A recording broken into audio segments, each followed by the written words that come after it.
spéciales de l'info sur Sensation. Les spéciales de l'info sur Sensation, nous sommes à l'association AJC. Je suis avec Chantal Paoli-Texier, vous êtes la présidente et fondatrice de l'association. Alors l'association qui a pour objectif d'accompagner, de défendre, de dénoncer et de sensibiliser face aux violences morales intrafamiliales. Concernant la sensibilisation de la population sur les violences morales, comment est-ce que vous y prenez? Quelles actions de sensibilisation mettez-vous en place? Alors, je pense qu'une des premières actions de sensibilisation, c'est de participer à des actions des médias. Donc, de répondre à la radio, d'intervenir dans des émissions de télé, je pense que c'est une diffusion très, très large et je trouve que ça, c'est assez impactant. Beaucoup de gens, se sont reconnus comme victimes en regardant une émission et du coup en étant orientés vers nous.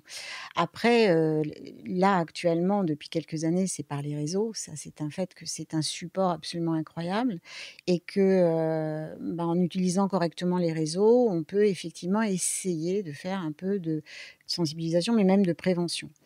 Et la troisième chose, c'est, effectivement participer à des conférences, alors qui peuvent souvent être organisées par d'autres personnes que par nous, mais ça peut aussi être par nous aussi. Ou de participer là, on a un projet qui est super intéressant, c'est, on est partenaire d'une troupe de théâtre qui fait un spectacle sur la manipulation et pour le coup, c'est de participer à cette troupe, à ce spectacle en étant, l'intervenant expert un peu et ça, c'est de la bonne sensibilisation parce que ça passe par la culture.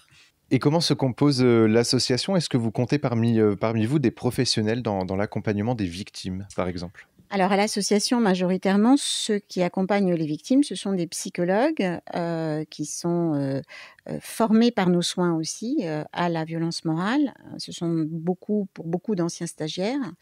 À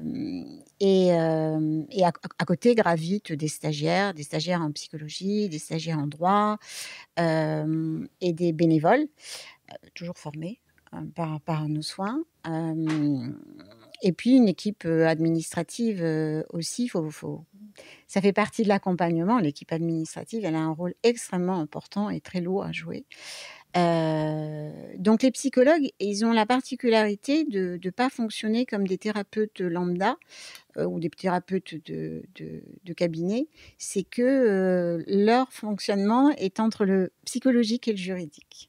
Merci beaucoup Chantal Paoli-Texier d'avoir répondu à nos questions et nous on se retrouve très vite sur Sensation pour d'autres thématiques.